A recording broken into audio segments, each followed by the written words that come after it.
Halo,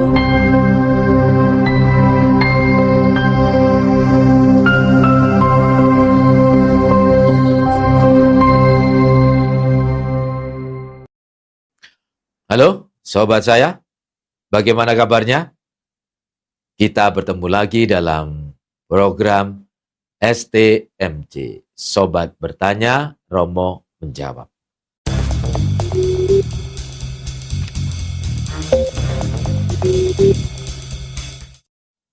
Perkenalkan, saya Romo, biasa dipanggil Romo Nanu. Saya akan menjawab pertanyaan-pertanyaan yang disampaikan oleh umat yang masuk, yang sudah saya lihat, berkaitan dengan sakramen baptis. Untuk lebih detailnya, mari kita lihat pertanyaan-pertanyaan apa saja yang sudah sudah masuk. Oke. Nah, Romo, apa itu sakramen baptis? Menurut iman Katolik. Nah, sakramen baptis. Nah, ada dua. Artinya sakramen dan baptis. Perlu kita pahami dulu. Jadi sakramen baptis, iya. Tapi kita perlu pahami sakramen dulu. Sakramen adalah tanda yang kelihatan di mana sakramen ini dilembagakan oleh Yesus dan dipercayakan kepada gereja Katolik. Jadi sakramen, tanda yang kelihatan dapat ditangkap panca indera.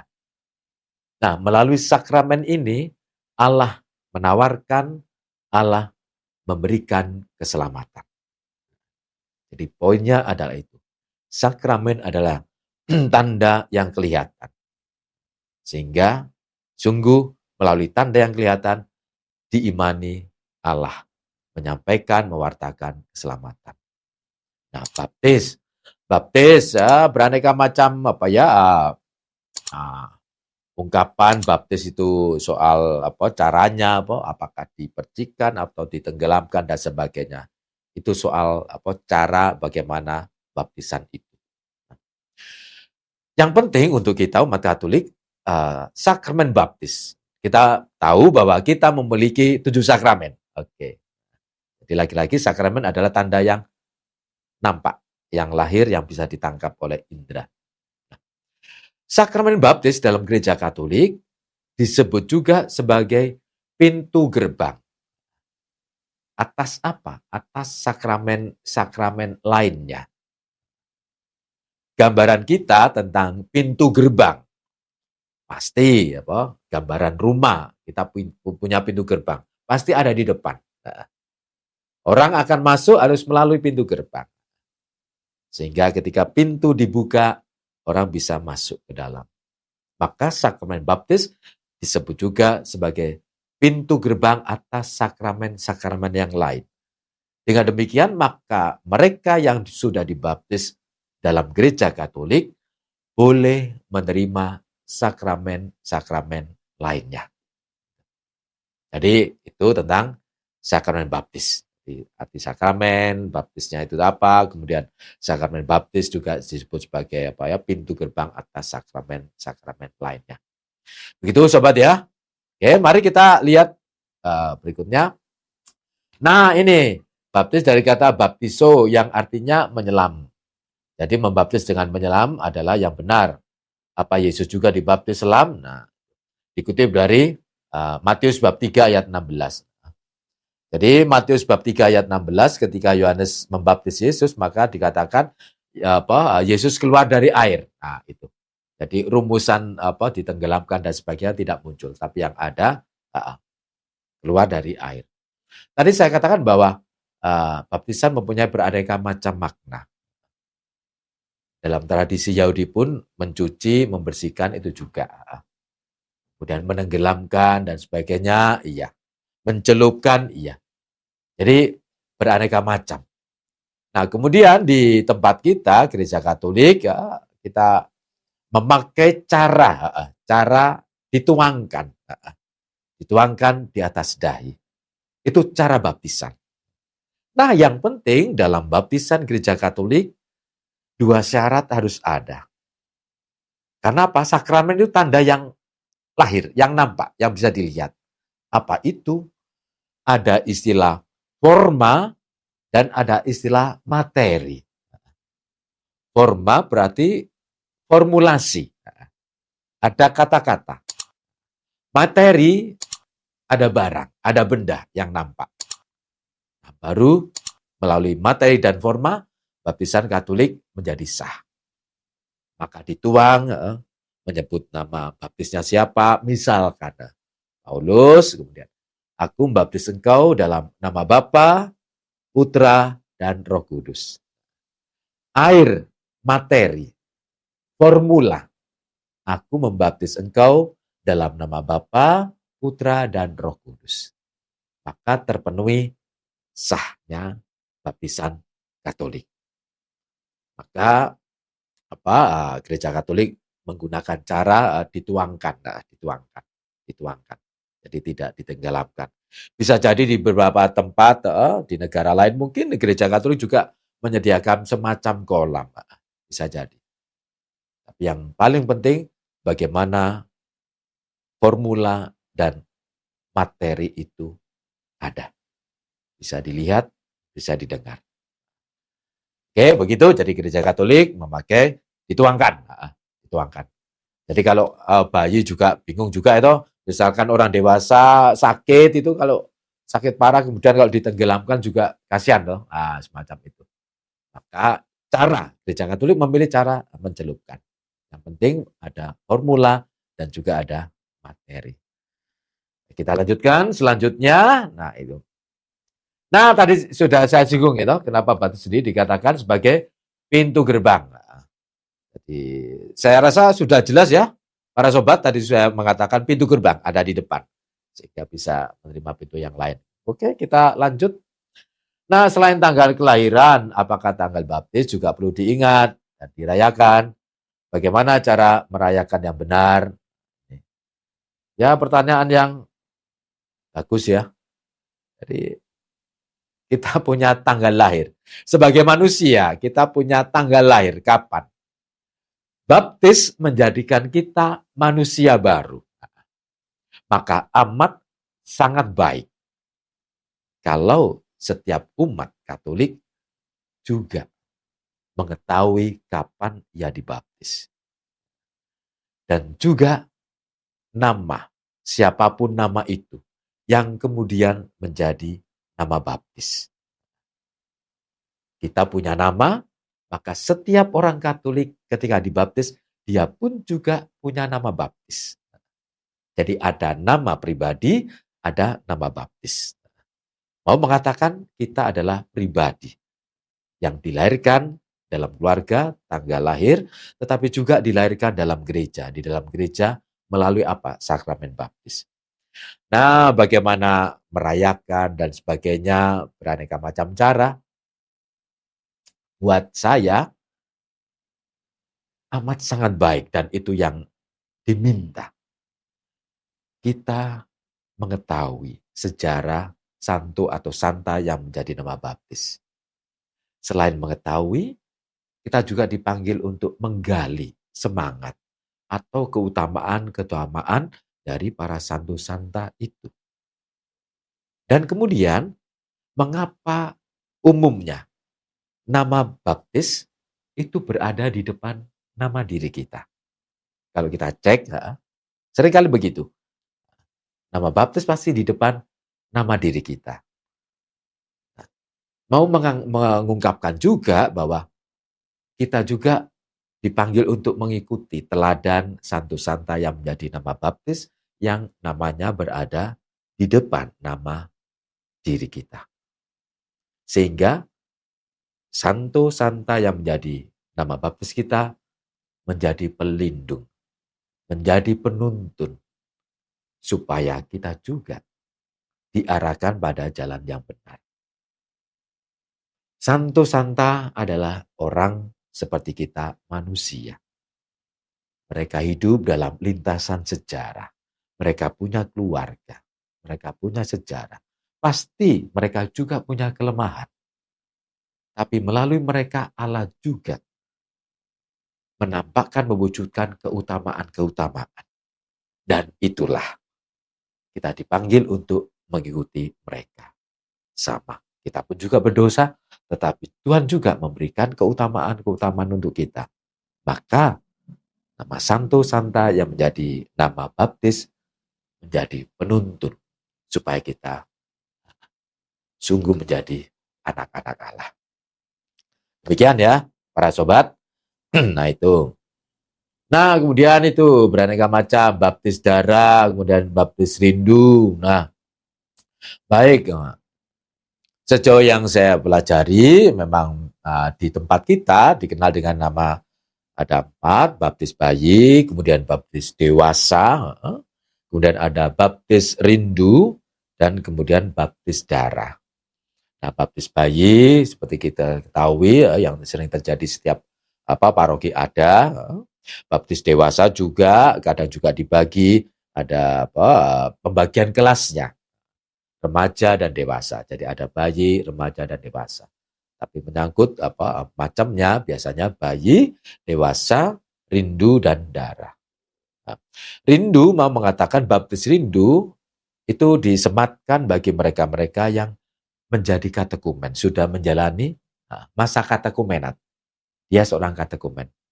Tapi kemudian dia meninggal sebelum dia dibaptis.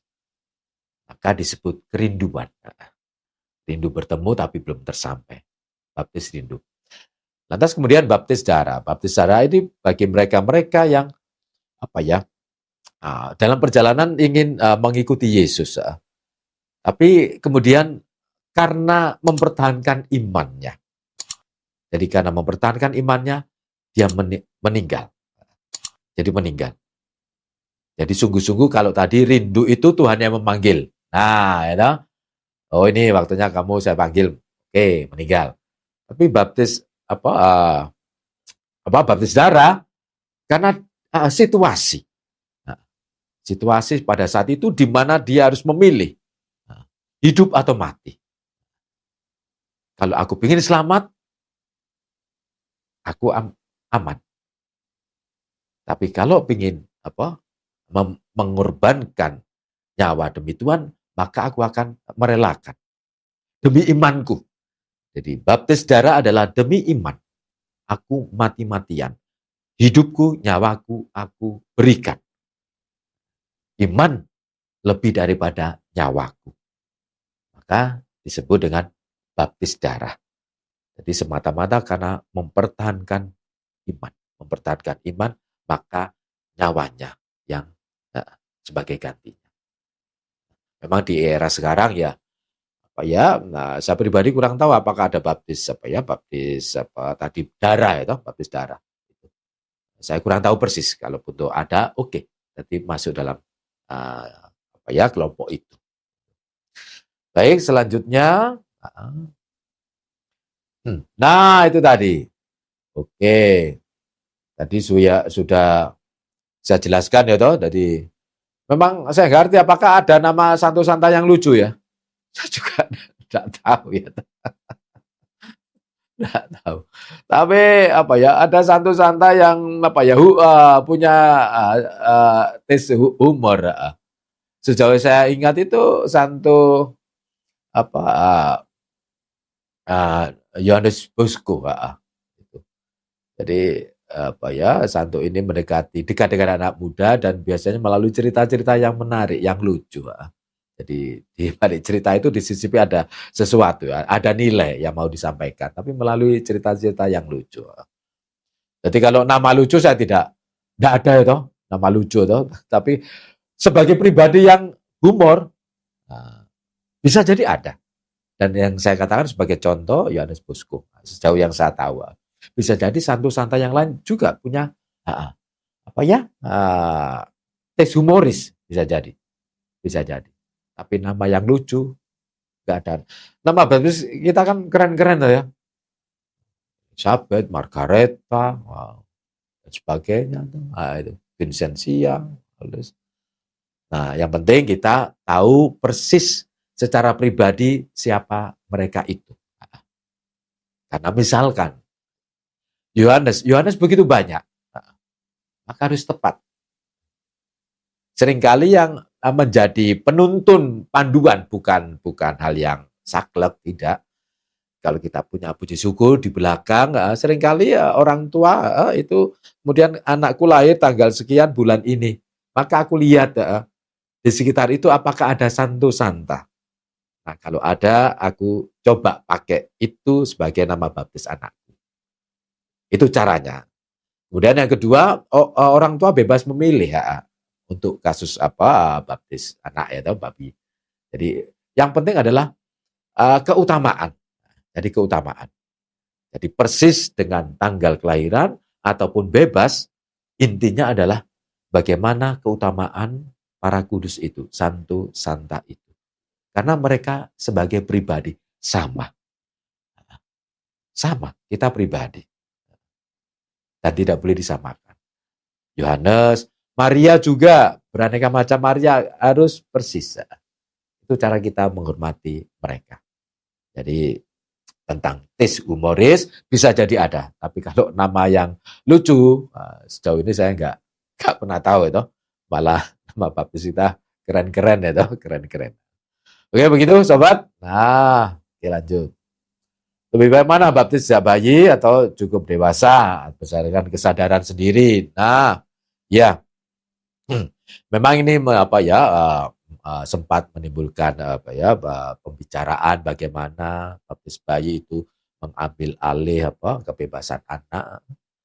Tapi gereja Katolik mengajarkan bahwa orang tua yang Katolik dipanggil sesegera mungkin.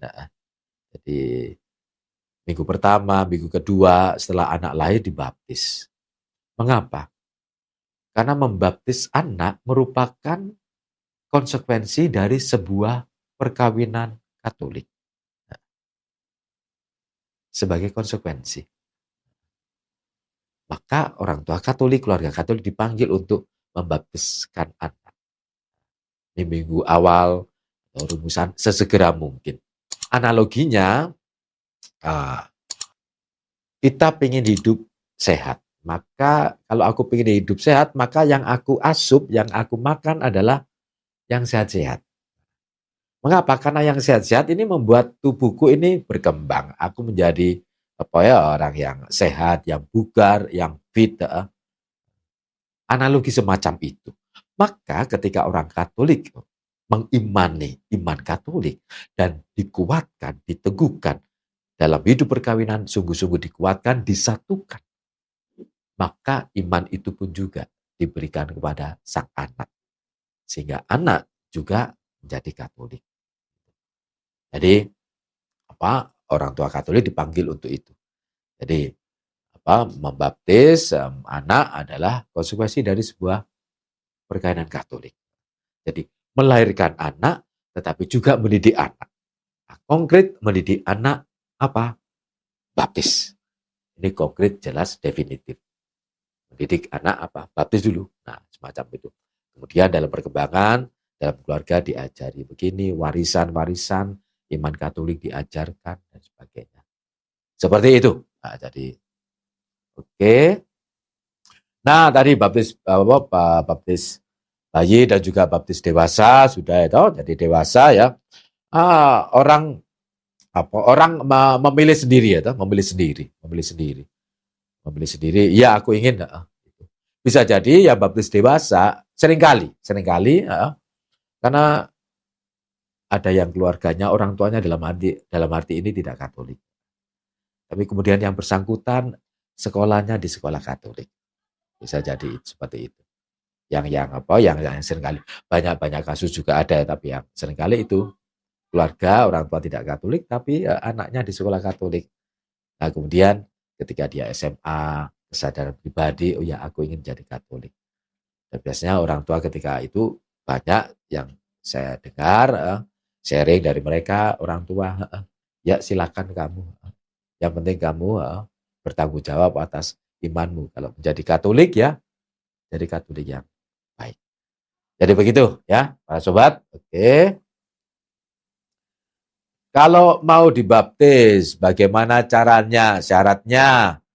Nah, kita gereja Katolik untuk mengetahui itu tidak perlu ketemu Romo ya toh. Jadi paling mudah apa? Silakan datang ke sekretariat paroki. Nah, itu untuk bertanya bagaimana syaratnya, itu, apa yang harus dipenuhi. Nah, itu mudah.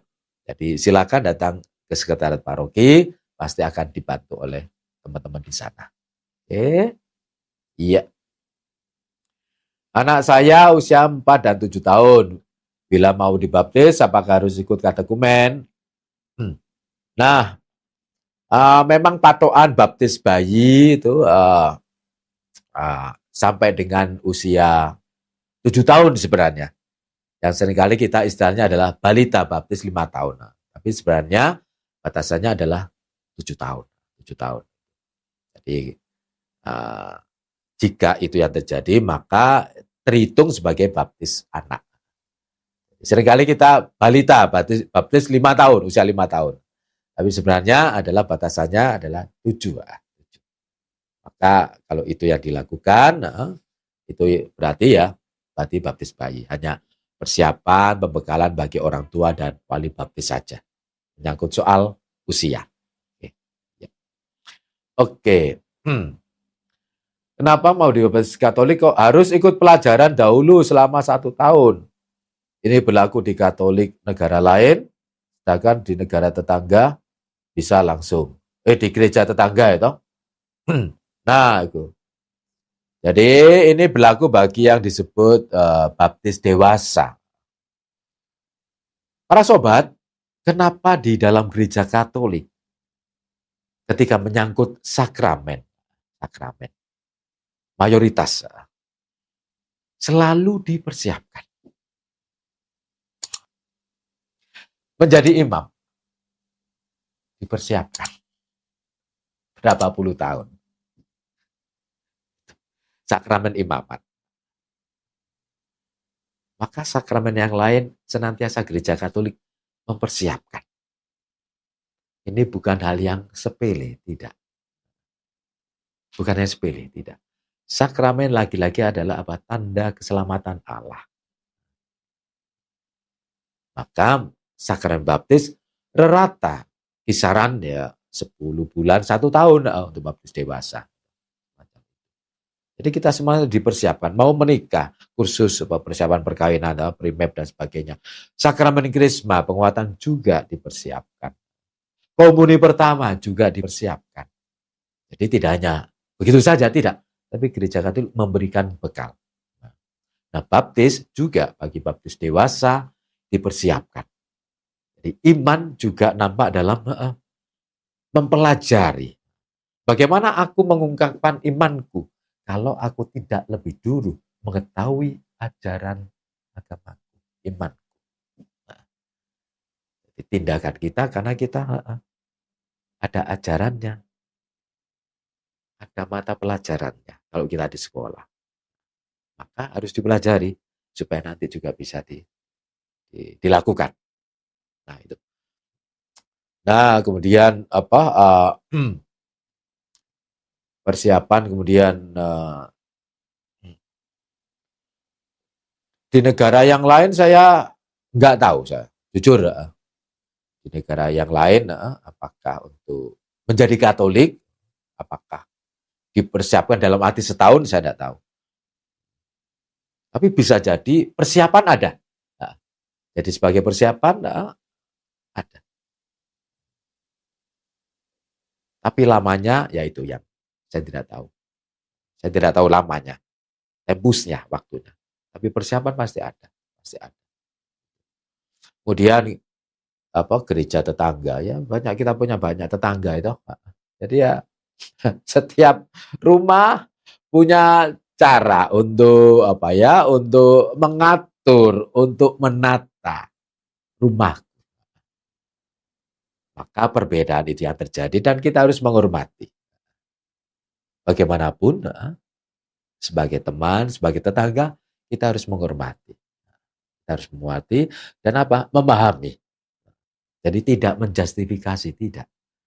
Tapi memahami. Oh, tetanggaku ini. Oh, dia mengatur tentang ini semacam ini. Kalau di tempatku, aku mengatur hal ini dengan cara begini. Maka begitu, kita harus menghormati tanda petik tetangga kita. Mereka punya cara. Kita harus bangga dengan diri, tapi kita juga harus menghormati tetangga kita, bagaimanapun itu. Oke, para sobat. Nah, perbedaan baptis bayi dewasa di Katolik, Roma, Lutheran, dan Ortodok gitu. Nah, tentang ini saya tidak tahu persis sejauh menyangkut cara saja yang sempat saya baca, caranya, metodenya. Apakah dituangkan atau dicelup? Yang di Roma jelas kita dicelup, dituangkan, ya toh.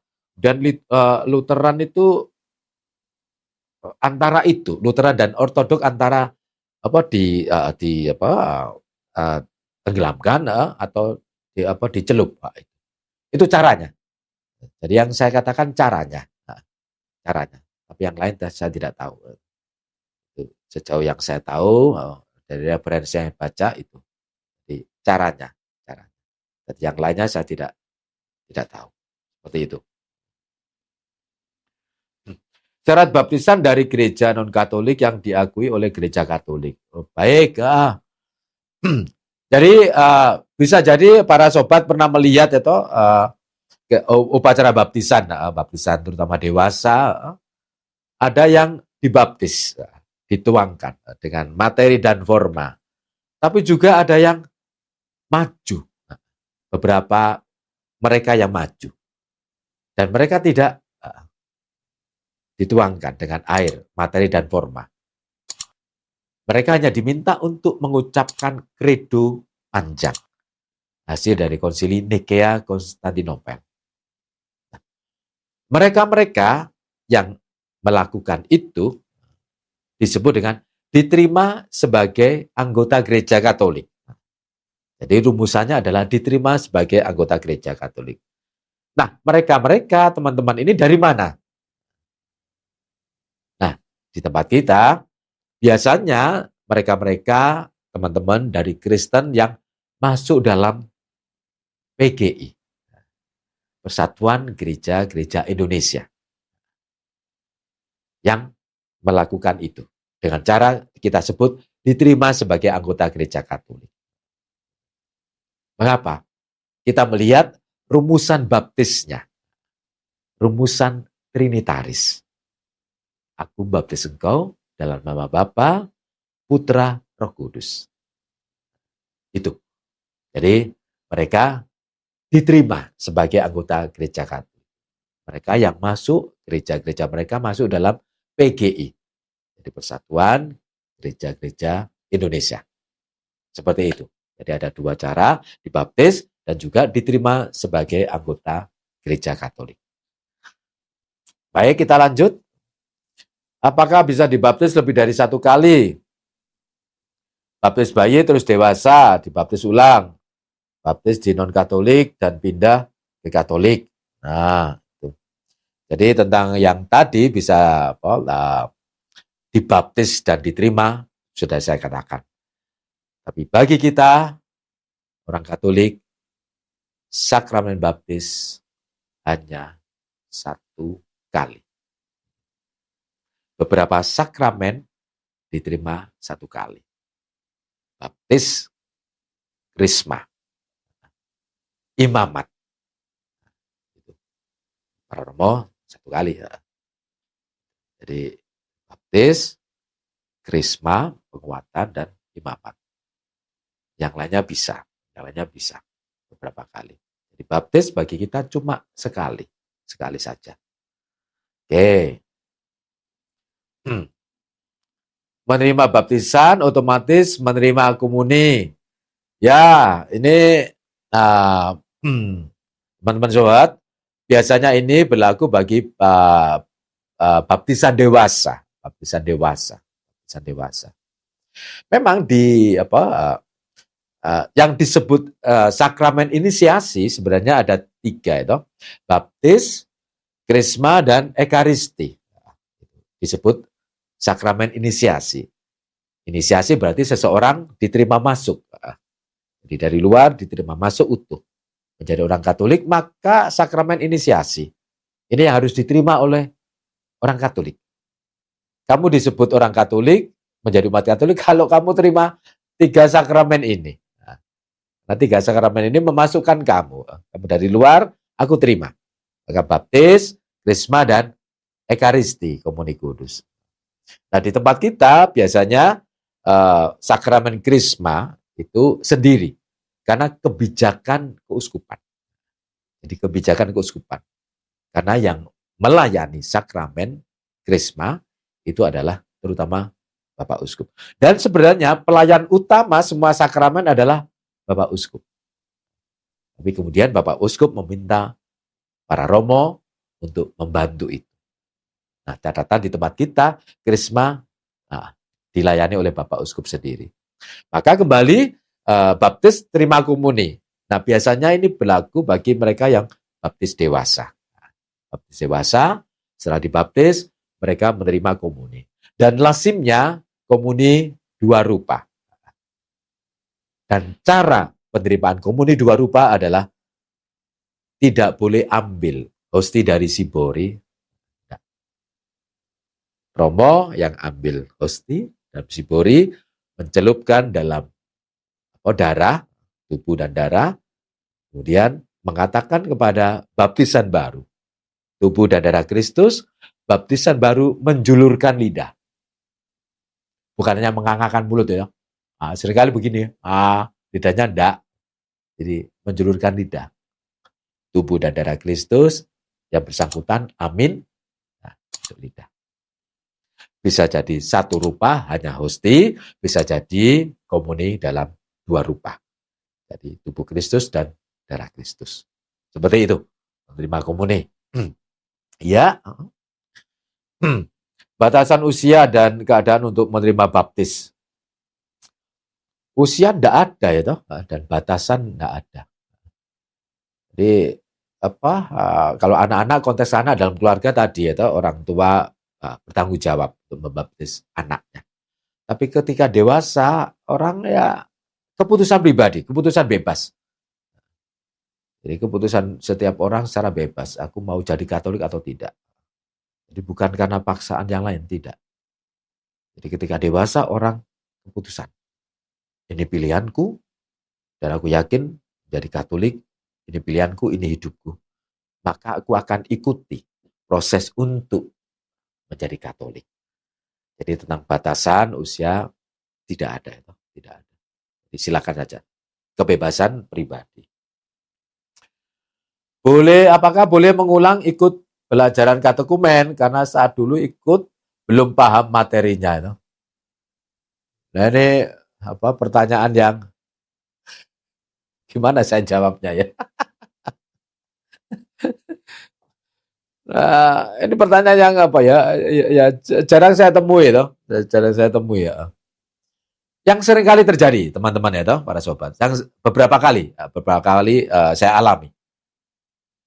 Seorang katekumen, dia sudah kelar 1 tahun.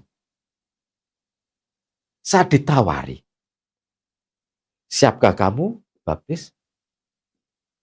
Maka kemudian dia tanya, Romo, kalau saya belum siap, apakah saya boleh ikut awal lagi selama 1 tahun? Ya spontan saya tanpa pikir panjang saya jawab, sudah silakan ikut aja. Memberitahu koordinasi dengan guru-guru, guru pengajar, katekumen tim. Jadi sampai 2 tahun dia baru siap.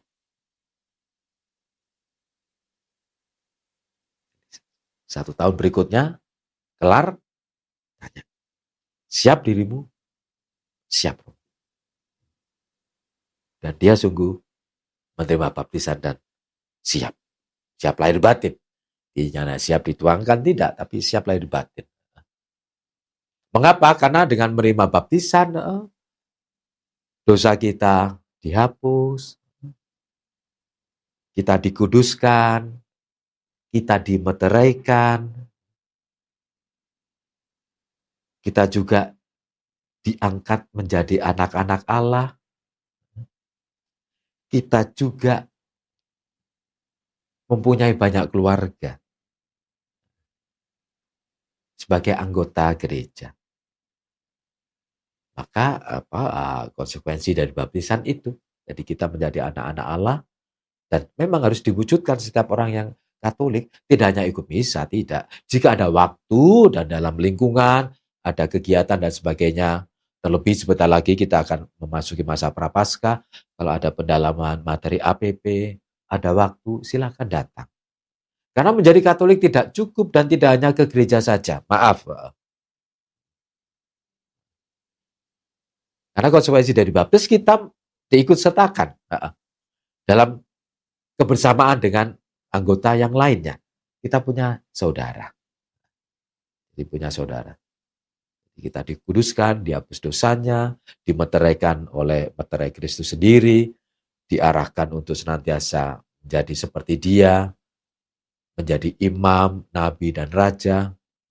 Itu konsekuensi-konsekuensi yang kita terima melalui baptisan. Maka tidak cukup hanya menerima baptisan, tapi setelah itu bagaimana aku mewujudkan iman Katolikku. Begitu, teman-teman? Oke. Wali baptis, nah itu tanggung jawab peran. Nah, wali baptis boleh dikatakan saya mempunyai kata untuk wali baptis apa? Wali baptis adalah partner dari orang tua. Jadi, partner dari orang tua. Untuk apa? Untuk mendampingi, membina anak. Jadi wali baptis tidak hanya hadir ketika saat upacara, tidak. Tapi bahkan setelah mulai upacara baptis, peran tanggung jawab wali baptis ada, melekat. Maka sebagai rekan kerja, wali baptis juga bertanggung jawab untuk anak-anaknya. Kalau misalkan orang tua untuk mengingatkan anak, kemudian anak ada kurang konsen, kurang nggak menanggapi, nah bisa jadi wali baptis juga toh.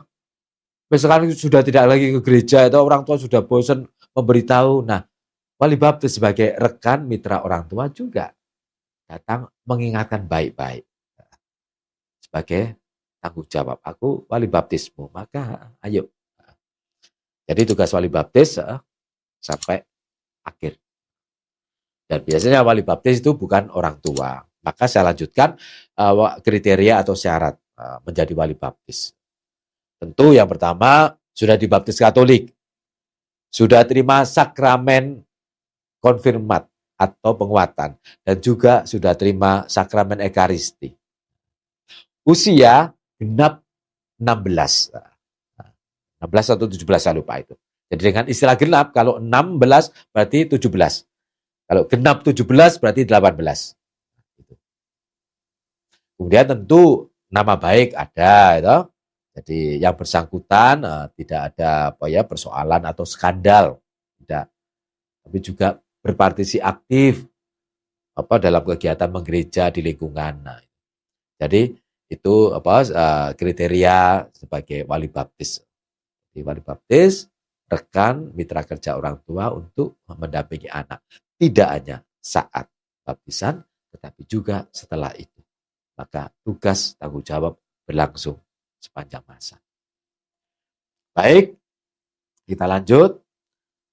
Nah, kakek nenek bisa menjadi wali baptis, kita Tuhan khusus menjadi wali baptis. Nah, tadi saya katakan syarat-syaratnya.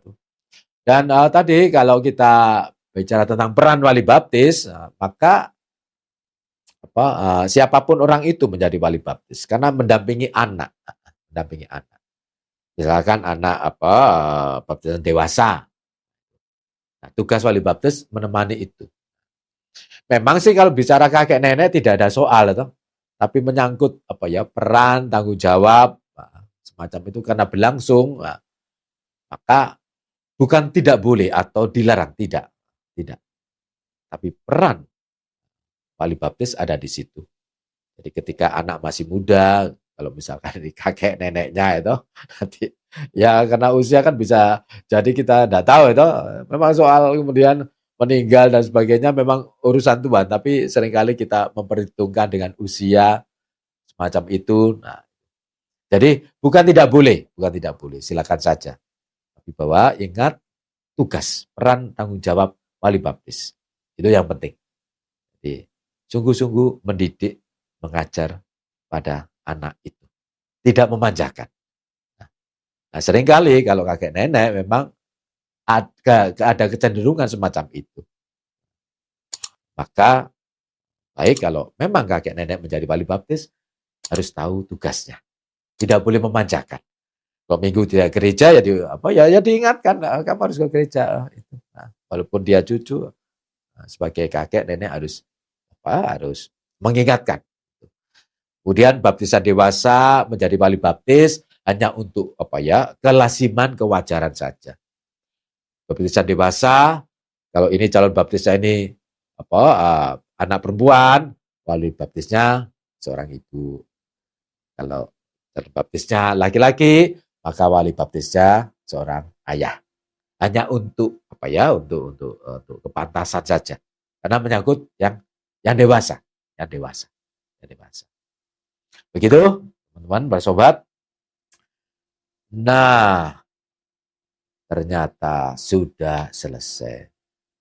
Dan pasti banyak pertanyaan dari para sobat yang belum sempat terlontar. Ini yang bisa saya jelaskan, saya sampaikan. Andaikan ada sesuatu yang tidak tepat atau memang keliru atau salah, beritahu. Dan saya minta maaf jika itu yang terjadi. Kita umat Katolik, mari kita hidupi kekatolikan kita yang diawali melalui sakramen baptis. Karena sakramen baptis menjadikan kita anak-anak Allah, disatukan oleh Kristus, dikuduskan, digabungkan dengan umat yang lainnya. Dan melalui sakramen baptis, kita bisa menerima sakramen-sakramen yang lainnya. Sekian, terima kasih, para sobat.